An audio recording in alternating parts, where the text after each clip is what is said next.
Obstructed View with Matt Mosley. And always pleased to be with you. And lots to talk about. I want this to be mainly, I've got some Cowboys thoughts toward the end of this. And we can talk about, there's some Dak stuff as he heads towards Sunday's opener against Cleveland. But who knows? I may do a whole separate thing on the Cowboys, a whole separate podcast. I mean, surely there's a yearning for that out there. But, man, it's great to have you. Thank you guys, everybody who's subscribing to this. Longtime radio listeners from Dallas. A lot of my Waco audiences seems to be getting involved, and now sponsors calling me up. How can we get involved with the Obstructed View podcast? So that's fun. I'm very appreciative of that, and off we go. All right, Baylor plays Utah 2:30, as I just heard Kyle Whittingham say, Big Fox. So, coaches still see that. They know where they are. They know what kind of eyes are on them. I'm probably going to talk to Kyle Whittingham a little later today. I'd hoped just right here on the podcast, we just pop him on and have him on Obstructed View. I got to say, we had him on last year, and I like talking about Kyle Whittingham, and hear me out on this. Like, this is the dream that Baylor has for Dave Aranda. Could he somehow turn into a Kyle Whittingham? Obviously, he's not there yet. Whittingham has now done it for, oh my gosh, it seems like he's been there 20 years. It's probably moving in on 15, 16 seasons at least. Utah sort of replaces OU. You know how OU had become over the years, and of course Baylor in 2021, TCU and Kansas State have been in the mix. UT finally kind of came back after being in the wilderness, and last year won the Big 12 championship game. But for many years, going on, I don't know, 10 to 15 years or maybe more than that, Stoops and then even Lincoln Riley, they sort of ran the conference. Utah had that going with the Pac-12 for several years, and it was Pac-12 title game, winning Pac-12 title games, knocking on the door of the playoff, all that for the better part of the last, 7, 8 years. They had a setback last year because they didn't have a quarterback, but they've become the picture of consistency. They enter the Big 12 as the best team. Generally, like when TCU and West Virginia came into the Big 12 years ago, and even when the Big 12 was formed going back, way back, teams like Baylor had to kind of like work up to it. TCU had to work up to it. It took Baylor forever to compete in the Big 12. It took TCU a couple of years, okay? They did it pretty quickly, but they weren't quite ready for prime time when they entered the conference. Utah comes in because they come in for the Pac-12, and because they've been a dominant program, they hit the ground running. Now, why do I even bring up Whittingham and Aranda in the same breath? Well,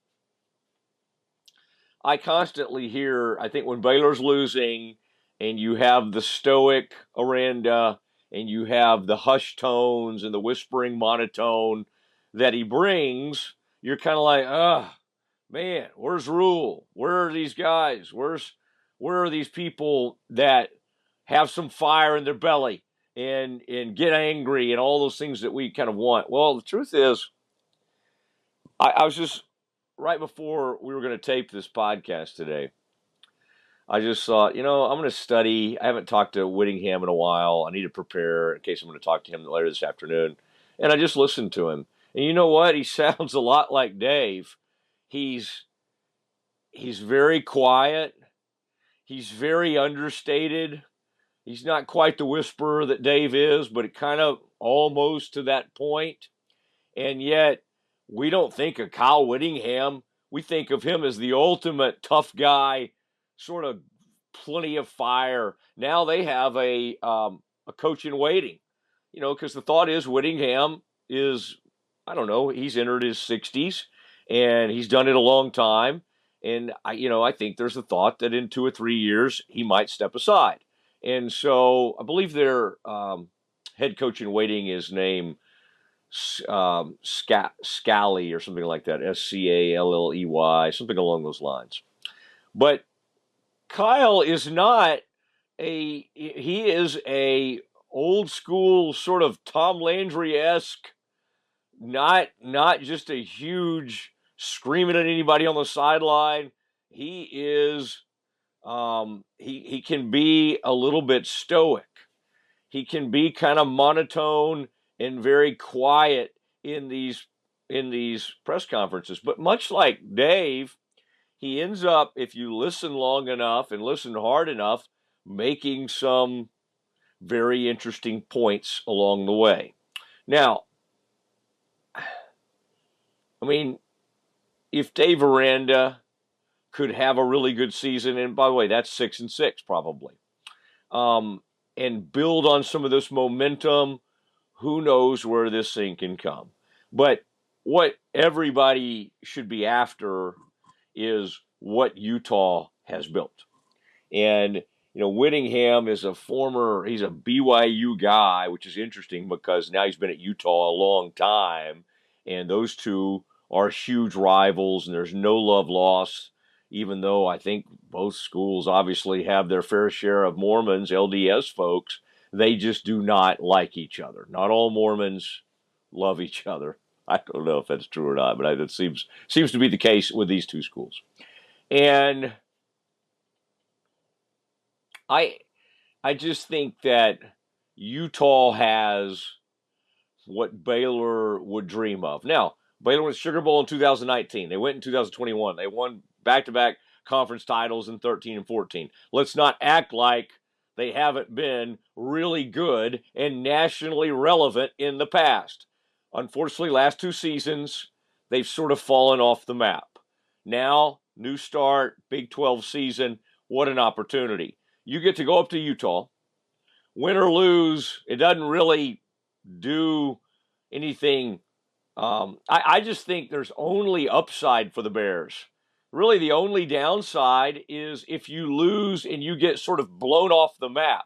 I don't really see that happening. I think Baylor's talented enough on defense, and I think DeQuan Finn is athletic enough at quarterback. You're dynamic enough with your receivers and your running backs to overcome whatever deficiencies you have on the offensive line.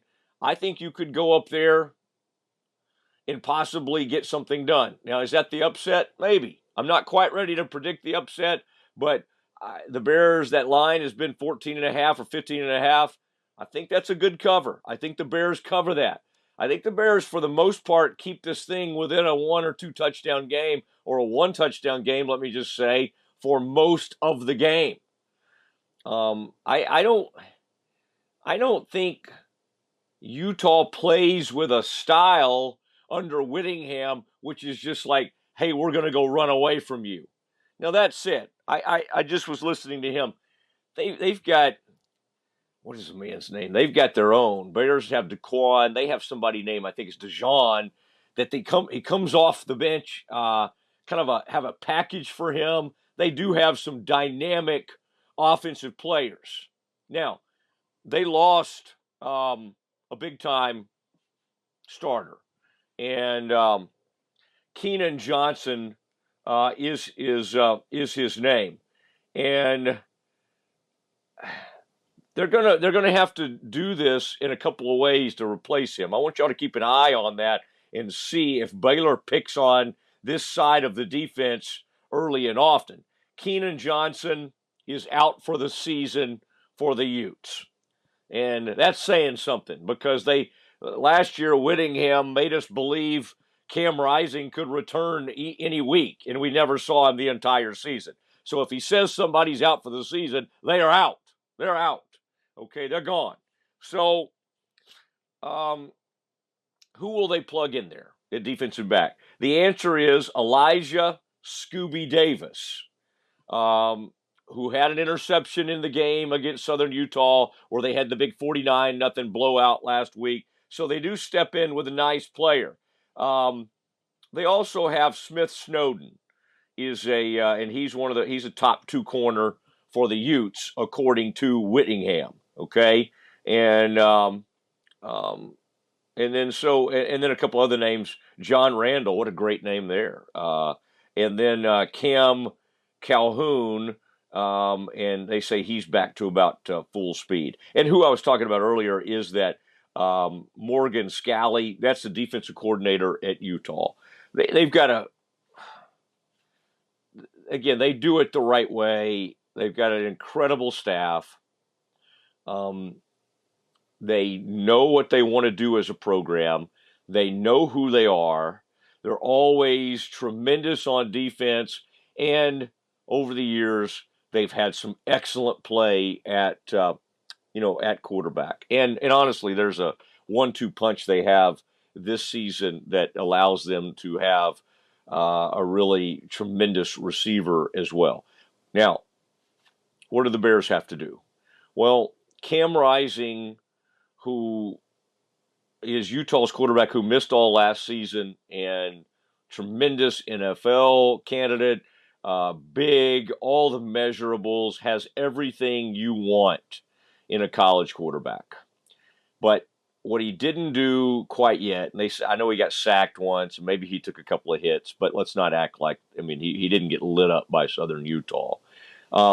As one former NFL defensive coordinator, and used to say, you must impact the quarterback on defense. And where that comes in is Cam Rising has gone a long time without getting hit. Coach Whittingham talked about it in the spring and even in the fall. They didn't do much tackling. They certainly didn't tackle their quarterback. So really, he's gone a long time without being hit, without experiencing what all quarterbacks have to experience, bouncing back from that first big hit. So again, not advocating any sort of let's do something extracurricular, but whether it be Jackie Marshall, Matt Jones, Randolph screaming around the edge there. I thought Travion May made some good plays, looked really good at defensive end for the Bears. But Cam Rising has to fill this defense, and he has to fill this defense early because it hasn't happened to him in a long time. Boy, even with NFL quarterbacks, you'll see, historically, Dak Prescott, even though, for instance, last year he put up a great season stats wise, didn't end well, right?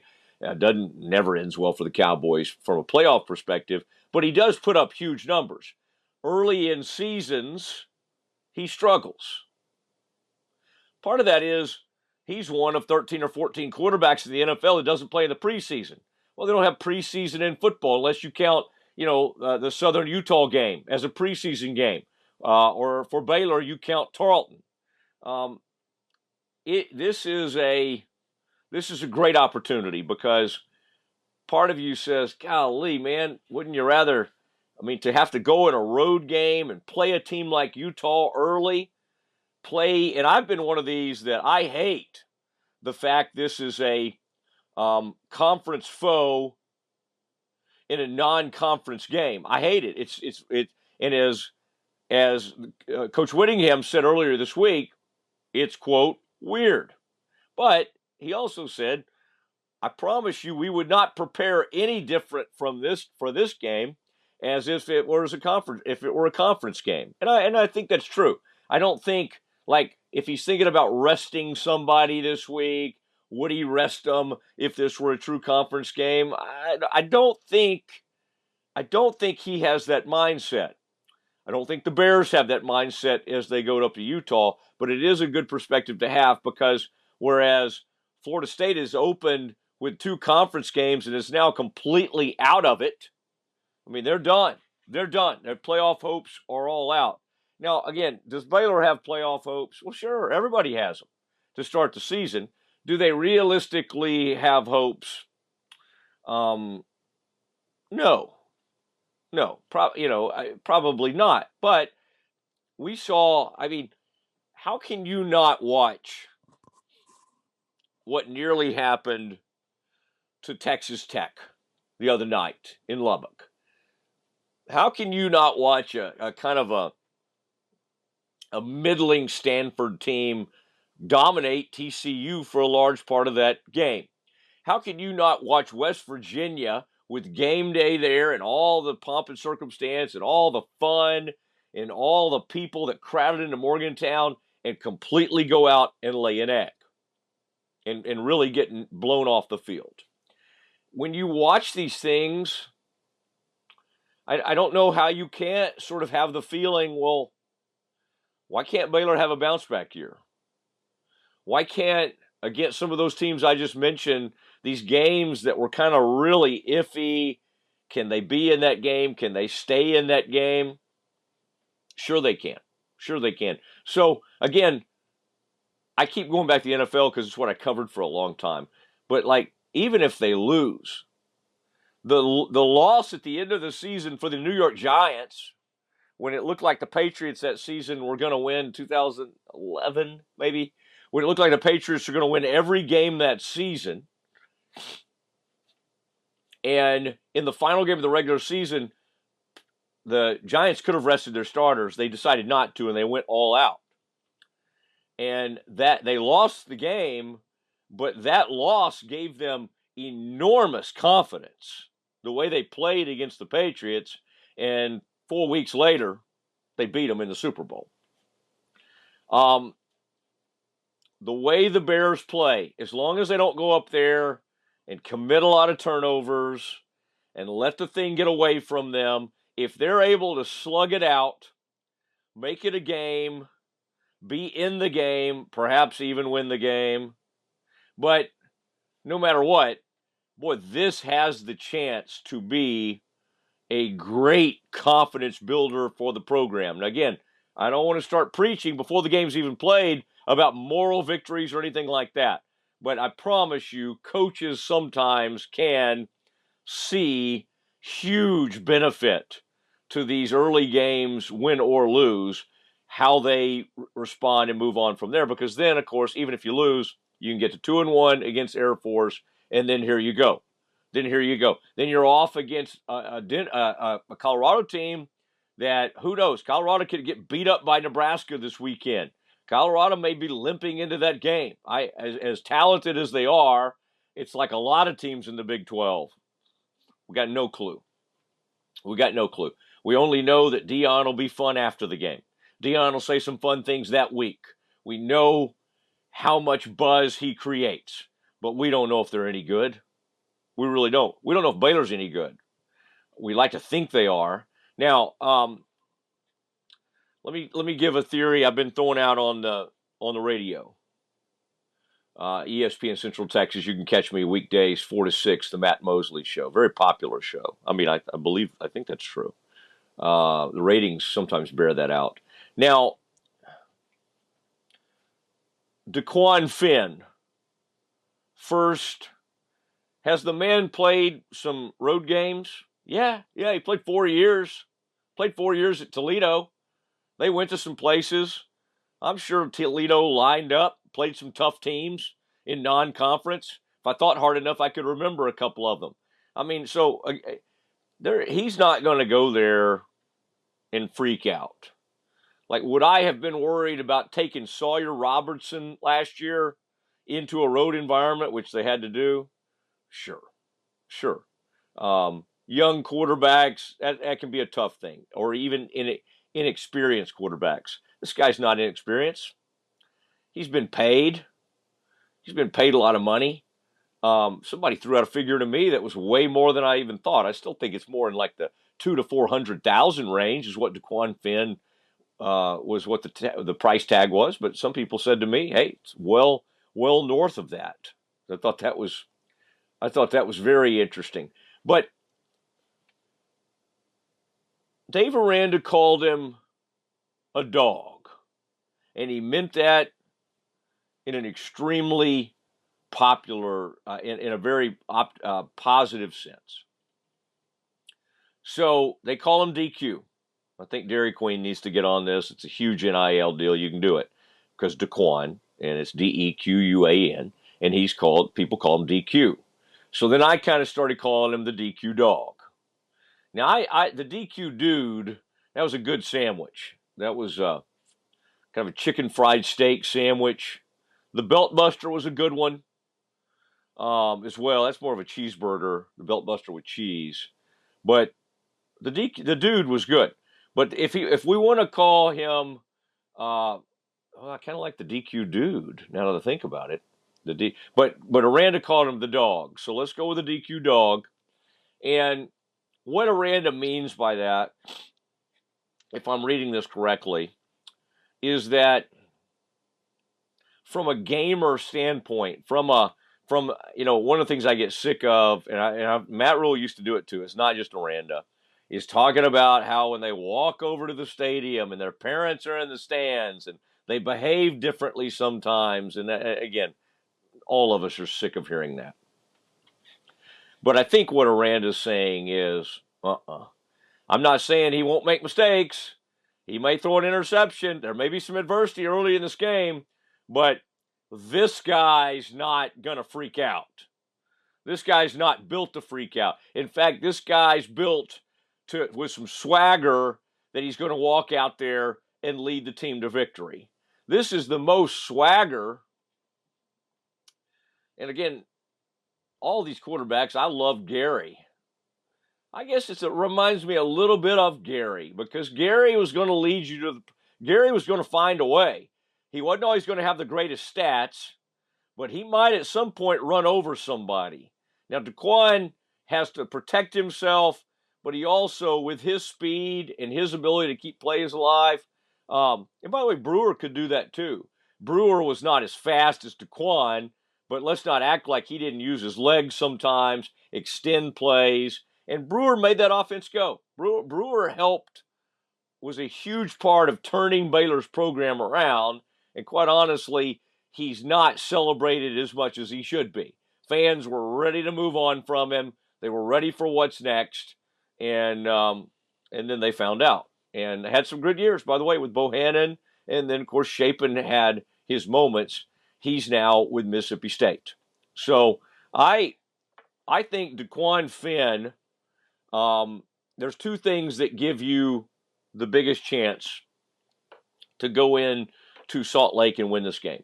One is, I think you may be pretty salty on defense. One is you keep the score down. Two is, I'm talking about Baylor, defense. Two is you got a quarterback. Simple as that. Like, if Shapen was back this season, would we have talked ourselves into, Spavital's going to do this and that with him? Yeah, but in the back of our minds, we sort of know what Shapen is. We kind of know what Shapen's going to look like if we send him into Salt Lake. And again, it's not awful. I don't think he would freak out. I think he might have functioned okay. But Daquan can elevate you. He can make Byers and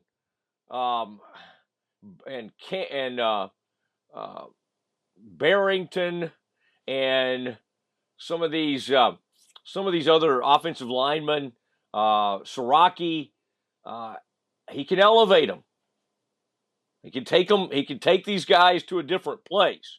Same with the wide receivers. Now, can he throw it to the other team? Sure. But they're missing a star cornerback. He's out for the season. Talking about Utah. And Catron, Ashton Hawkins, Monterey Baldwin, Josh Cameron, they're all ready for prime time. And my little man, Jamar Bell, number 20, love him. I love Jaden Porter too, 83, I believe he is. Trying to get all my single digits and then my other digits, get it all figured out. But those are the things. Baylor has good skill players, especially their quarterback. It's going to be fascinating to see him in this environment. I've got this as Texas Michigan's going to take up all the airspace. People very excited about that game. With Big Fox there, as our man Whittingham said, something to be excited about. Now, what's my pick?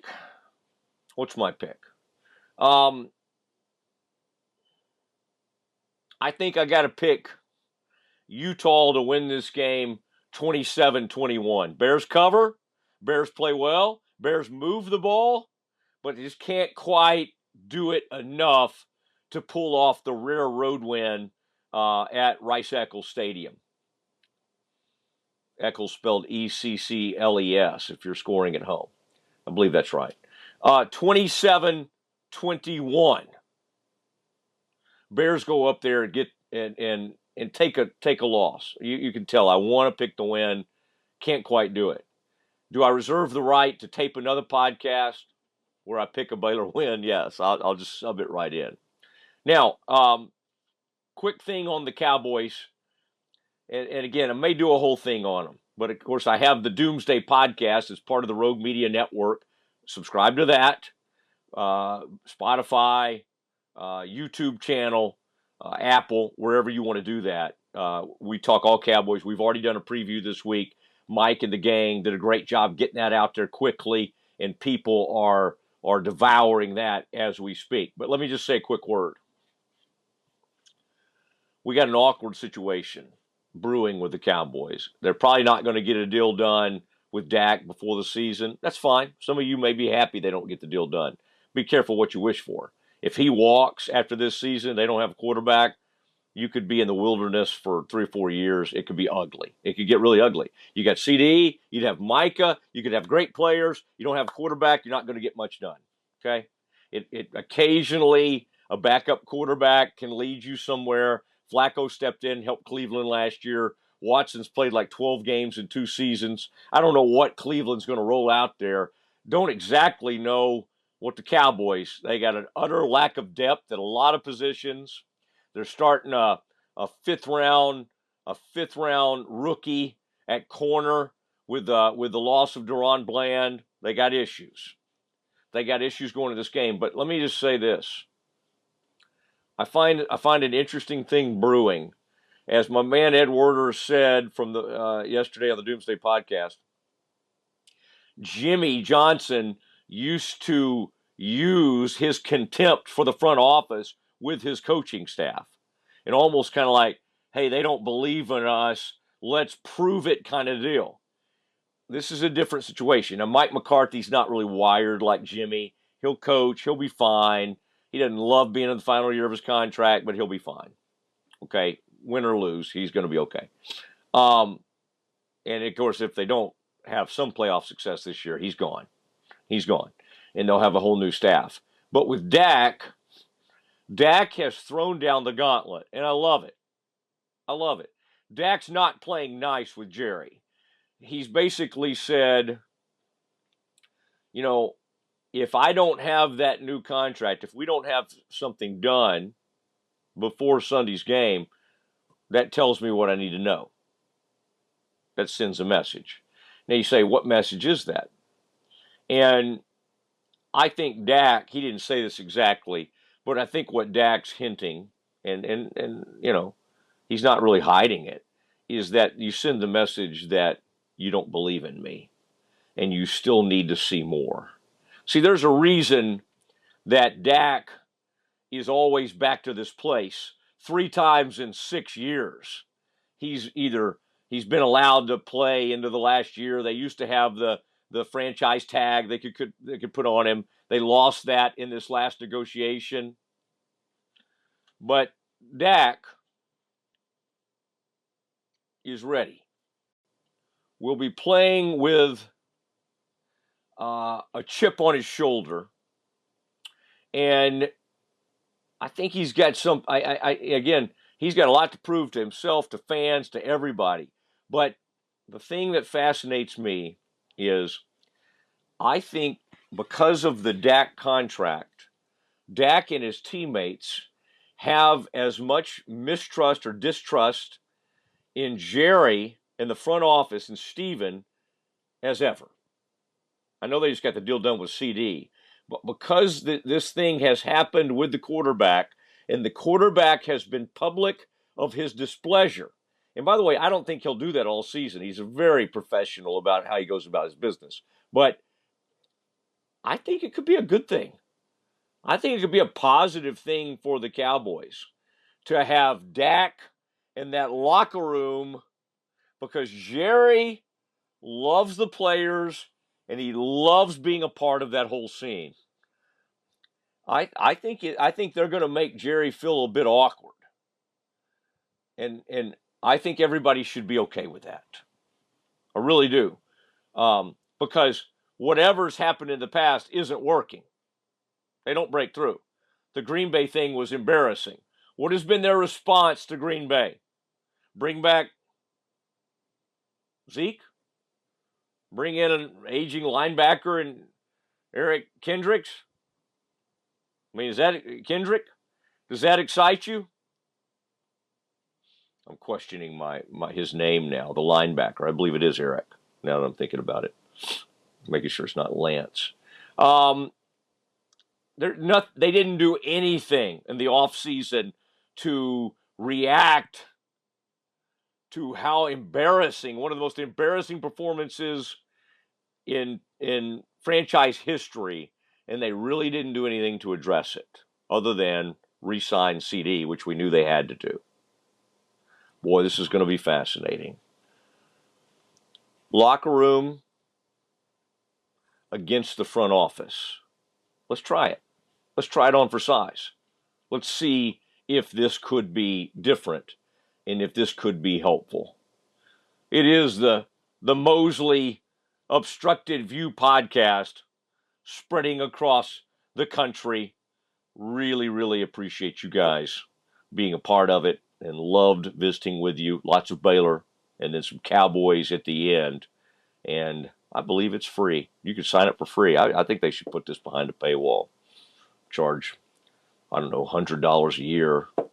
But they don't listen to me. And they're going to continue to give you this incredible material for free.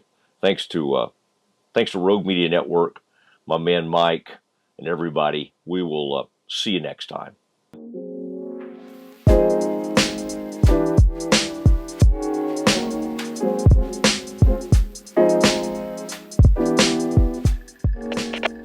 We are Rogue Media Sports.